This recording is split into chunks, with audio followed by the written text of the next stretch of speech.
السلام عليكم ورحمة الله وبركاته. أعوذ بالله من الشيطان الرجيم. بسم الله الرحمن الرحيم. الحمد لله وكفى وسلام على عباده الذين اصطفى.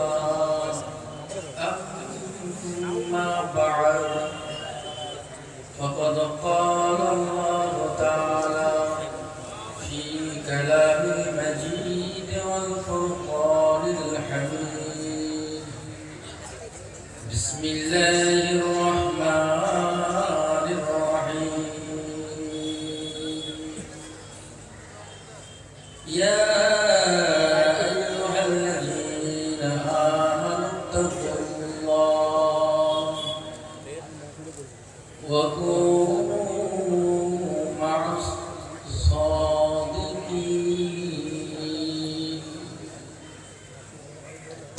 وقال النبي صلى الله عليه وسلم: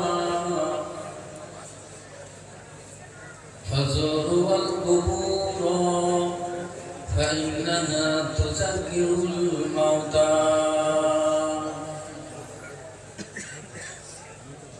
وقال الله تعالى أيضا في شان حبيبه: إن الله وملائكته يصلون على النبي يا أيها الذين آمنوا صلوا عليه وسلموا تسليما.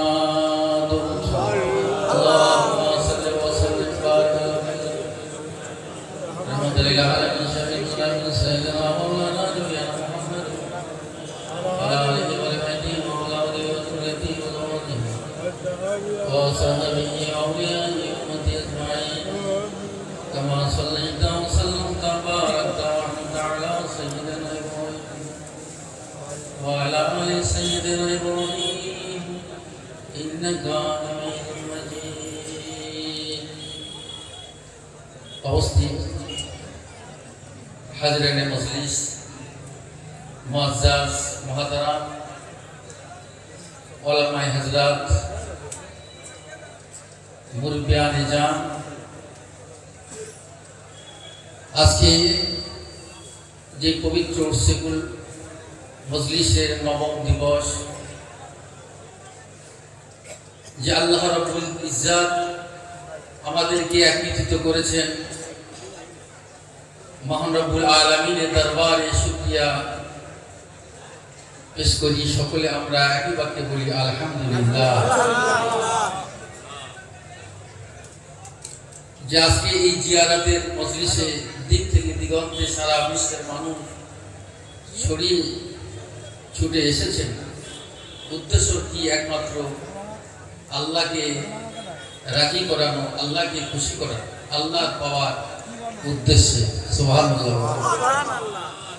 আমাদের মেন উদ্দেশ্য হলো একটাই, মকসুদ হলো আল্লাহ পাওয়া, রাসূল পাওয়া। আজ এই আল্লাহ রাব্বুল ইজ্জত রব্বুল আলামিন কোরআনে কারীমে জানালেন, ইয়া আইয়ুহাল্লাযীনা আমানু তাকুল্লাহ, হে ঈমানওয়ালা তোমরা কি করো?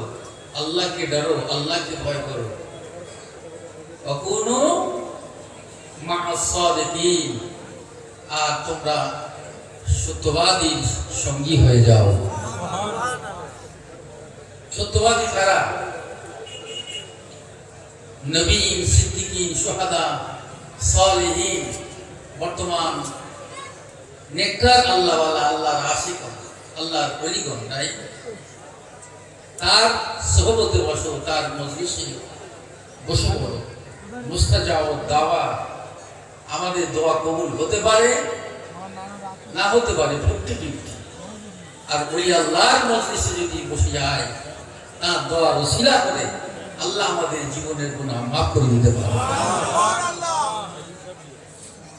এই উদ্দেশ্যে আমরা এসেছি কামেল ওলি আল্লাহর দরবারে, অন্য কোনো উদ্দেশ্যে এখানে নেই। দুনিয়া চায় আল্লাহকে খুশি করা, আর খোদা চায় তার হাবিবকে খুশি করা, তার রাসূলকে, নবী মুস্তাফাকে ভালোবাসতে হবে।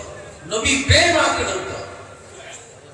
এই নবী প্রেমের নবীদের আয়না হলো ওলি আল্লাহগণ, সুবহানাল্লাহ।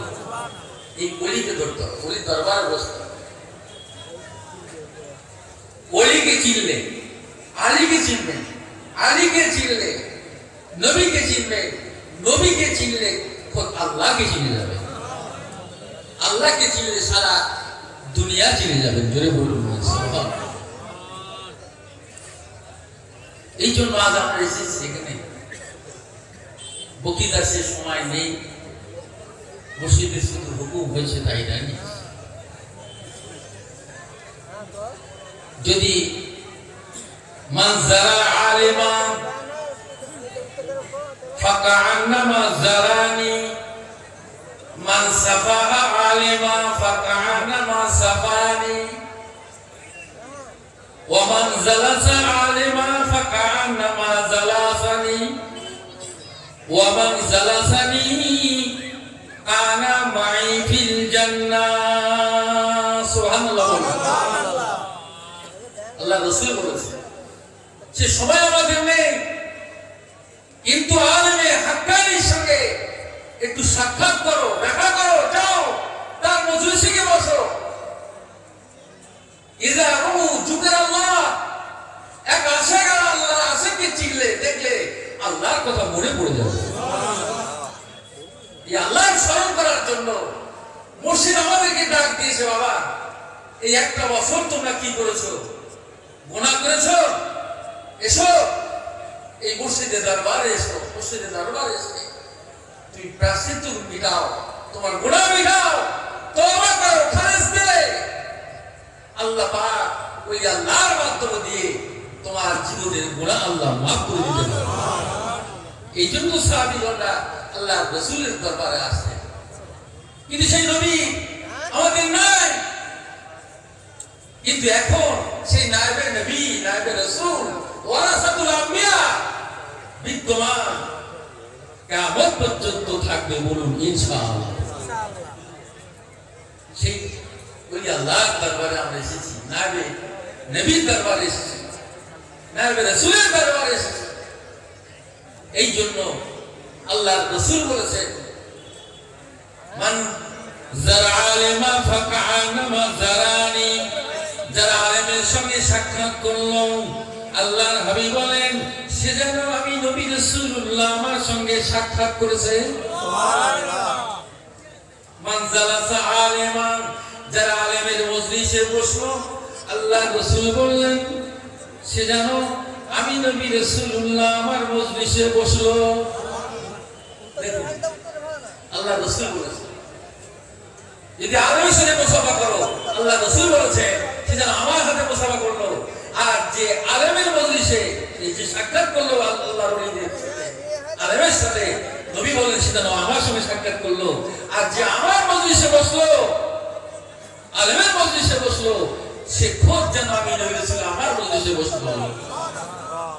এবার এই ওলি আল্লাহর মজলিসে, নায়েবে নবী, নায়েবে রাসূলের মজলিসে বসলে কি ফায়দা? এই মেম্বারে রাসূল সাহাবী হুজুর যেমন সাহাবী কিরাম তবে তাবিঈন বসে থাকতেন, আল্লাহ নবী বয়ান করতেন। এই যে নবী মেম্বারে রাসূলে আল্লাহ রাসূল বলেছেন যে যারা আমার মজলিসে যারা বসে যাবে কানা মাই ফিল জান্নাহ, আমি নবী রাসূলুল্লাহ আমার সাথে সেও জান্নাতে অবস্থান করবে। সুবহানাল্লাহ। সে জান্নাতে। তাহলে কি সুন্দর একটা সিস্টেম, ব্যবস্থা আমার মুর্শিদ দিয়েছেন সুবহানাল্লাহ রাহমাতুল্লাহ আলাইহি। তোমরা যে কর্মে থাকো না কেন, ব্যস্ত থাকো না কেন, তোমরা আল্লাহর ওলিদের মজলিসে এসে বসো, বসে যাও, তওবা করে এখানে এসে তোমরা গোলার ঘাটি নিয়ে এসেছো, দেখা যাবে আল্লাহ চাহে সব ঘাটি গোলার ফেলে তুমি নিষ্পাপ হয়ে মাসুম হয়ে বেগুনাহ হয়ে ঘরে ফিরতে পারবে। বলুন সুবহানাল্লাহ। এই উদ্দেশ্যটা হলো আমাদের একটাই, মহব্বত, এশ এবং ভালোবাসাটাই। হুজুর আমার বললেন 2 রাকাত নফল নামাজ কেন বলছে? মানুষ দেখছি আমার সামনে, এই কালকে জুমা হলো, দেখছি 2 রাকাত ফরজ নামাজ পড়লো, কিন্তু বাকি সুন্নাত পড়লো না, কোনো নফল পড়লো না। আশ্চর্য। কিন্তু আল্লাহ রাসূল একদিন জিবরাইল ইসলাম আল্লাহর সাহাবীরা বলছে, ইয়া রাসূলুল্লাহ, ইয়া হাবিবাল্লাহ, আমরা আল্লাহকে পেতে হলে আপনাকে চাই, আপনার প্রয়োজন হয়। আপনি যখন আল্লাহর প্রয়োজন হয়, এই আল্লাহকে পেতে হলে আপনার কোন জিনিসটা প্রয়োজন? সুবহানাল্লাহ বলুন। দেখেন সাহাবীরা বলছে, আমরা তো আল্লাহকে পেতে হলে আপনাকে প্রয়োজন দরকার, আর আপনাকে পেতে গেলে কার প্রয়োজন? তিনি বললেন আমার হাসান এবং হুসাইন। জোরে বলুন। আহলে বাইত আমার হাসান হুসাইনকে, মান আহাব্বাহুমা ফাকাদ আহাব্বানি, যে আমার হাসান হুসাইনকে ভালোবাসলো সে যেন আমি নবী রাসূলুল্লাহ আমাকে ভালোবাসলো। তো একদিন জিবরাইল ইসলাম এসে বলছে, ইয়া রাসূলুল্লাহ, হাবিবাল্লাহ, এই যে 2 রাকাত নফল নামাজ যে মানুষ পড়ে, সে সুন্নাত হোক, 2 রাকাত নামাজ হোক, ফরজ হোক, বা যাই হোক, নফল হোক, ইবাদত হোক, 2 রাকাত নামাজ, তার নামে আমলে কত নেকি আপনি দেন, কত সওয়াব দেন? আল্লাহ পাক বলছে, জিবরাইল তুমি জানতে চাও না দেখতে চাও? বা ইয়া রাব্বুল আলামিন, আমি একটু জানতে চাই। তো আল্লাহ পাক তখন বললেন, জিবরাইল তুমি জান্নাতের মধ্যে তোমার 600 ডানা দিয়ে 70 বছর পাড়ি দিয়ে যতটুকু জায়গা তুমি অতিক্রম করবে, ওই অতটুকু জায়গায় তার 2 রাকাত নফল নামাজে সব আমি আল্লাহ পাক তার নামে আমলে দান করে দেব। আমার মুর্শিদ আজকে সেই নফল ইবাদত আমাদের বলতে, যে 2 রাকাত নফল নামাজ পড়া, এই নফলের ইবাদতের এত মর্যাদা যে আল্লাহ নৈকট্য অর্জন করা সে বান্দায় পরিণত করে। সুবহানাল্লাহ। আমার ভাই সব যাই হোক, শুধু আমাদের আদব রাখতে হবে, বুঝতে হবে এটা হুকুমের উপরে। সময় সংক্ষিপ্ত বয়ান বলার মধ্যে ভুল ত্রুটি হয়ে থাকে, আল্লাহ মাফ করবে।